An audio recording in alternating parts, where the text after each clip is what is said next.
Good afternoon, everybody. Today we're going on with chapter 3 of my book, A Spiritual Soul Book. We're going to talk a little bit about it live, add a little extra some dimensions and life to chapter 3. I'm posting it on our Facebook page, A Spiritual Soul Book. So if you have anything you'd like to discuss and ask about, I will be able to respond to the best that I could respond to your questions. Okay, let's get on with chapter 3 of A Spiritual Soul Book.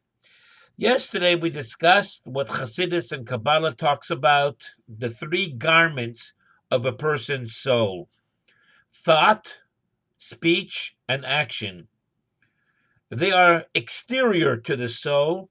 The soul invests and encloses itself and expresses and communicates itself through these garments of thought, speech, and action. And that was yesterday's discussion. On that point, the Lubavitcher Rebbe, Rabbi Menachem Mendel Schneerson, actually says in his book of discourses, Sefer HaMa'amorim, he points out that although the clothes to the soul is on the outside, it actually comes from a much greater spiritual level and source than the soul itself. That's pretty cool. That's pretty interesting. And that is why it surrounds the soul, envelops the soul, and that's why it is the tool through which the soul is able to express itself. So that's an interesting point that we will develop, hold in the back of our mind, until we come across that same idea a little later on in my book. But that's interesting to note that the clothing, the garment of the soul, carries a certain energy and a strength that comes from a source that is even deeper in God than the soul itself. And that is why the soul is elevated and is enhanced and can be impacted through the kind of garments we place on our soul. The thoughts we decide to think, the words that we decide to express, the actions that we do will have an impact on the soul. They will actually mold, they can actually change the genetics, the epigenetics. It has an impact on the outside in, on the DNA of the soul. So that's an interesting point. Let me also mention that somebody once wrote a letter to the Lubavitcher Rebbe that he was having all kinds of thoughts, unwanted thoughts that were confusing him, that were bothering him. And the Alter Rebbe gave him 2 pieces of advice. Number one, the Rebbe told him, Rabbi Schneerson told him, that he should check his tefillin, he should examine his tefillin. Those are the boxes we put on our arms and on our head every single morning. They have parchments inside of them, and over time they can become affected by the weather, or sometimes even originally they weren't written right. And they have, like everything else that we do spiritually, it has an impact on us physically. That's why this book, A Spiritual Soul Book, is so important, because the soul, although it's spiritual, it nevertheless has the greatest impact and influence on our physical well-being, on our physical health. And the Rebbe told him that he should check his tefillin and see whether they were kosher. And that effort that he would put into the tefillin, even if he didn't discover that there was a problem with his tefillin. But since the tefillin have a great impact on the discipline and on the control of one's mind, this would help alleviate or give him more control over his thoughts.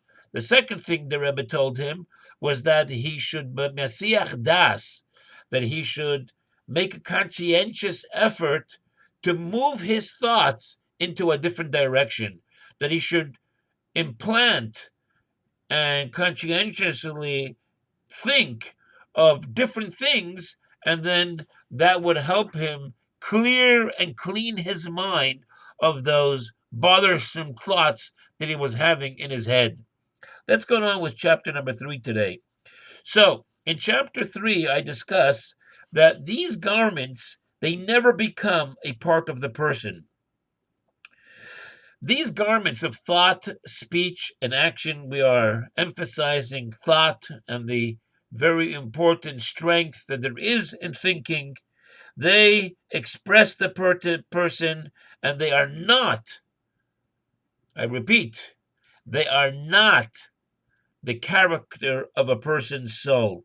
They are only tools that are superficial on the outside that help give support and expression to the kind of personality and character that the person is by his identity. And the proof to this is that a person is able to change his thoughts. He's able to change his words and his actions, just like he can in the case of clothes. He takes them off and he puts them on. And it's not necessarily in any way related to the person himself. You can't change yourself. You are who you are. And it's very hard to change the character and the tendencies that define your own identity, your own soul, your own self. That's a very difficult thing to change. And we're going to address that later on in the book as well. The Rebbe once said that the goal of Hasidus is to change the nature of one's character and personality. In other words, the goal of Hasidus and the strength of the study of Hasidus, which is what we're doing right now, is not just to take control of a person's natural tendencies and somehow direct them in better ways and to better end. But even deeper than that, it's to change the core thrust of the natural tendency itself. So, for example, if a person has a tendency to steal, he has a weakness within himself to go and steal and take something that's not his. So Hasidus will give you the strength to be able to take control and to own that weakness and to either contain yourself, withhold yourself so that you don't steal through the awareness of God, through the awareness of reward and punishment, through the awareness of your soul not wanting to blemish your soul and doing something that goes against what's considered attachment and virtue with God. But even deeper than that, Hasidus is able to give you the strength that you should be able to change that tendency so that it's not there no more. And even more so, that it's turned, the energy of that negativity is turned into something positive. Now that's very deep and that's very difficult. It takes a lot of attention, but that's what Hasidus is able to do. But that's as far as the identity of the soul itself goes. And that takes a tremendous amount of attention and time and patience and being able to change.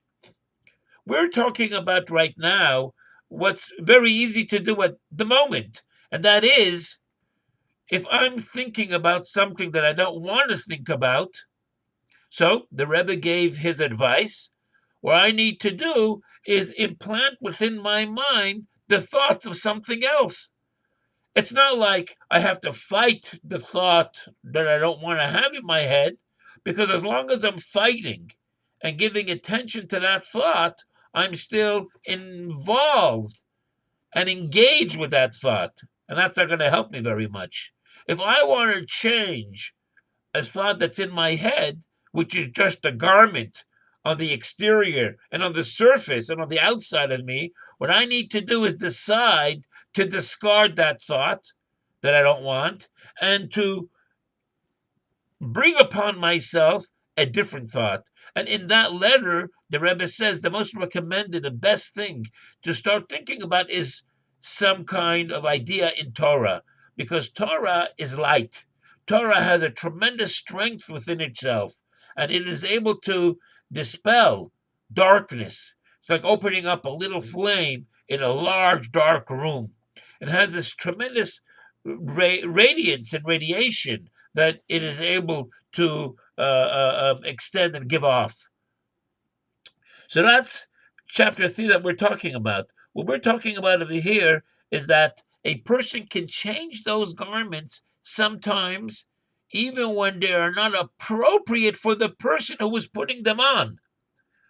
So even though a person will be more comfortable to put on the clothing that fits him and that is appropriate for the place and for the time, but if he decides he can do something that is uncomfortable and he can do something that is even inappropriate for his feelings inside or for the place that he is in, because these are things that are outside of him. It's not him himself. So, like, for example, if I'm going to a wedding or I'm going to a formal place and I don't feel right now in the mood of being formal, I just have to decide to put on formal clothing, and then voila, I'm dressed formal. Or even though I didn't feel like being in that mood, but it's very simple. I just have to decide to do it, and then I can go and put it upon myself. The same thing is also with garments in general. You can go and change these garments, even if at this moment it's not something that you feel an attraction or you feel in the mood of doing. If you're not in the mood of helping another person, but you know it's the right thing to do it, you're not in the mood to say a good word, but you know that it's the right time and the right person to be doing it with. We're talking about over here doing something which is right and sincere and proper and recommended. But I'm not in the mood to doing it. Since thinking and speaking and doing is compared to a garment of the soul, it's pretty simple to go and put it on. Just say the words. Just start thinking those positive ideas. Just go and move your feet or do with your hands the act of charity, and the deed will be done. Even if it's something that you're not feeling at the moment to be doing. And that's a powerful, powerful idea to remember that this is the way it is. People say many different times, it's difficult for me right now to be thinking those thoughts because I'm feeling in a certain way. Well, listen, the way you think is what you decide to be thinking. You could change the way you're thinking just by deciding to do so. Because your identity, which is the soul, and who you really are, has that independent ability and power to decide what it's going to be thinking.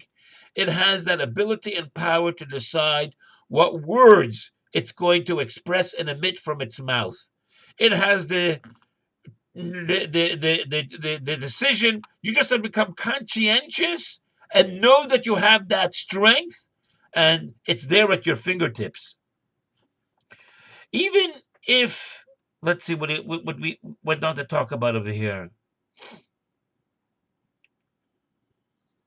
See, I don't want to say things that are going to come up in the next chapter before we get to it, because then I won't have anything to say when we get to the next chapter. So I want to stay within this chapter that we're in right now.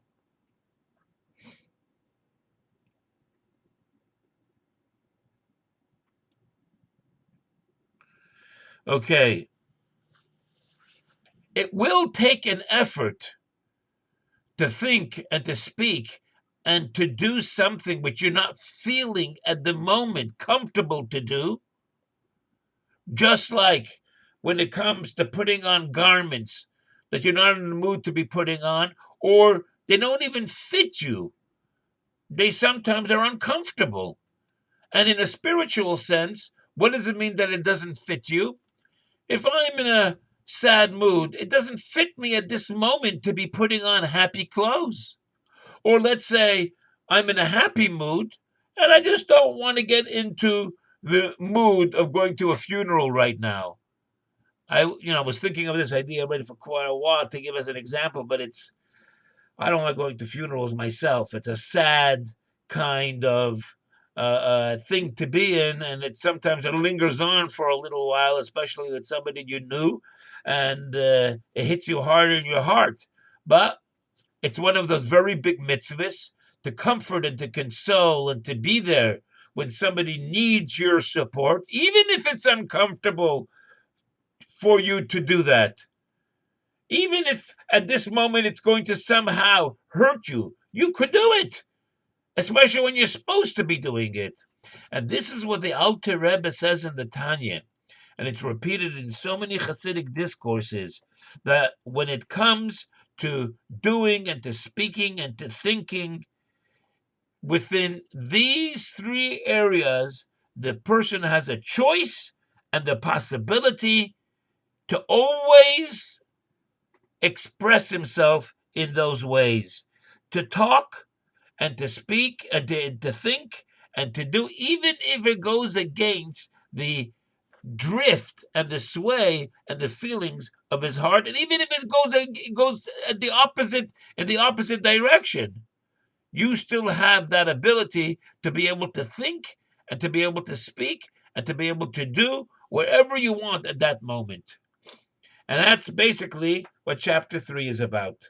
Now, if you have any questions and you want to talk more about these points, that's what we got comments for on this Facebook page. And that's why you belong to this group, so that you can not only hear about it, but we can also discuss. And when we discuss, the Talmud says that mitalmida yoiser mikulam, that when we discuss between a teacher and a student, we bring out ideas more than in any other way. So give it a shot. And until next time, until we get to chapter 4, have a nice rest of the afternoon and use these ideas in order to progress further ahead and higher up and deeper in to your spiritual soul. Have a great day.